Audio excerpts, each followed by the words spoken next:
Hi, so this is me in post. I just wanted to add one quick note. As you can see, the video is quite long. A lot longer than I expected. And because I don't want to spend several thousand hours editing this all together, I'm sorry that the visuals are gonna be quite lame. It's more or less going to be a PowerPoint slideshow with me talking over it. But I hope you will still enjoy the video. So, looks like the trailer had quite a bit more reach than I anticipated. Thank you, really. It means the world to me to see that ERaZor, even after so many years of silence, is still getting so much love from you guys.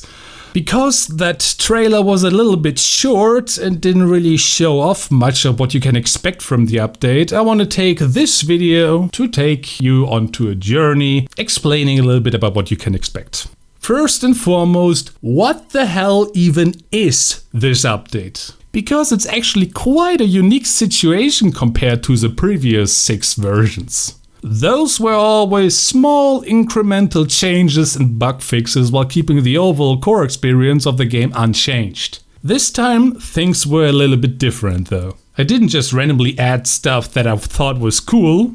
Well, I guess I did that too, but that's besides the point. The real point was that this time I actually thought about what needed to be changed. And not just what's cool. What does the result look like? A complete overhaul of the entire game. And by complete, I mean literally every single frame you see from the moment you boot up the game to the last second in the credits has been looked at, reevaluated, and then in most cases been updated. Sometimes it was just adding some cool bells and whistles, but for the most part it was a major rethinking of the underlying game design itself. Unfortunately, this makes it pretty difficult to give you a concise list of everything that's actually changed, because the biggest change is much rather an adjustment to the philosophy of the game itself. I will structure this video by first going through some of the more general things that have changed, and then I will talk in more detail about what the philosophy change is all about. So, let's get started with some of the highlights. Let's get this one out of the way first. Because it inspired this whole update, ERaZor 7 has full compatibility with real hardware. Yes, even without SRAM. There's basically nothing left of the old Sonic 1 engine. It got all replaced by modern methods that made the game run insanely smooth. In a nutshell, ERaZor 7 has blast processing, ERaZor 6 doesn't. I want to give a huge shout out to Vladek Kompa who made this all possible. He was also kind enough to implement his amazing Mega PCM2 sound driver to replace the pretty outdated one ERaZor had before. Not only did this fix a ton of audio quirks, it also gave the entire soundtrack a fresh vibe, which you will mostly be able to hear in the drums. Reworked every single level. Some more, some less, but all in some significant way. The least changed level is Night Hill Place. The most changed one I can't even tell you, because honestly, I don't even know myself anymore. Either way, the specifics don't really matter anyway, because you can definitely feel the improvements all across the game just by playing. Added tons of cool new stuff. No new levels or anything like that, because that wasn't the focus of this update. But still some cool expansions to the existing ones. I can't really say anything without spoiling though. Completely rewrote the cinematic black bars from scratch. Originally this was just meant to be a small visual touch-up, but this newfound flexibility even led to some of the gameplay stuff being altered. One day I might actually give you the full story behind the process of making these new black bars, because you've got no idea what a ride that was. Everything text related received a major overhaul, but more importantly, a complete rewrite. The quote-unquote story of ERaZor is an iconic part of the game, but oh my god, did some of the text age poorly. So this time I think I finally hit the perfect balance between being informative and entertaining, while also not overstaying its welcome anymore. But of course, that's still for you to decide. Speaking of you deciding how you feel about stuff, added 2 new options: skip story text and skip Uberhub plays. The first one does exactly what you expect it to do. The second one automatically leads you to the next level after beating one, rather than returning you to the hub world. This allows you to have that authentic playthrough in one sitting without interruptions experience that Sonic 1 is originally known for. So rather than making it a separate ROM like I did with Sonic ERaZor's straight version from many years ago, I just built it right into the game this time. Added photosensitive mode to turn off all flashy lights and camera shakes. This is an option most of you probably won't ever touch, and that's completely fine, but I definitely wanted to have it here. Over the years, I've really learned the seriousness of epilepsy and seizures, and I don't want to be responsible for anything, especially because I know ERaZor is a very flashy game. It's like the whole point of it. And seeing how this update is themed around accessibility, it made perfect sense to include it here as well. And finally, added a new unlockable option, tons of new Easter eggs, and in general, just did a whole ton of bug fixes and quality of life improvements I can't even begin to list all. So that's the summary of some of the bigger changes.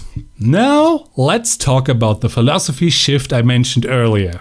Like I said, I watched many playthroughs of the game throughout the years, and I realized the biggest issue with ERaZor isn't anything like buggy coding. The biggest one was just bad game design. I saw so many people getting frustrated at challenges someone with just the slightest bit more experience would have breezed through. So the answer seems simple, right? Just make the game easier. There's just one small problem with that. The difficulty is like the whole point of Sonic ERaZor. Some people call it a Kaizo hack, which it very much is not at all, but I can see why people would say that, because it can be tough and that is very much by design. Well then, make the hack harder and screw the noobs? Again, accessibility was always the main focus for this update. So what do we do then? It seems like either making it easier or making it harder, both is going to alienate someone in the process. Introducing Casual and Frantic mode. This is the largest change ERaZor has received since ever. Seriously, this basically doubled the game in content. The TLDR summary is that this is a difficulty selection screen, but that doesn't really do it any justice. It would be really easy to make a hard mode that just removes all rings, but that's super lame, come on. Rather, the idea was to make both modes equally viable to play, even if you've already beaten the game a million times. Sometimes you want to get kicked in the butt by the game and try your damn best. And sometimes you just want to have a chill session and don't want to be patronized. Likewise, because a lot of new players have trouble getting accustomed to some of ERaZor's more difficult challenges, this also allows casual mode to be more accessible. And once they become more comfortable, they can still tackle frantic mode. But what exactly are the differences even? Like I said, both modes are equally viable to play, and this was achieved through the overarching theme of pressure. Or in the case of casual, the absence thereof. Let's take a closer look at both options individually to see what this means. Casual! This is going to be the new baseline difficulty and is recommended for newcomers. Though even if you've played the game before, you should probably start with this one either way, otherwise you're missing out half the game. The main focus is that you can largely make it through to the end at your own pace. And most challenges that punish you for your mistakes or standing still for too long have had that hecticness disabled. One example is the ring drain in Ruined Place when you stand on the ground. This allows for a much more relaxed experience and won't force you to restart if you fail too many times. But at the same time, the core game is still there and just as fun as ever. Frantic!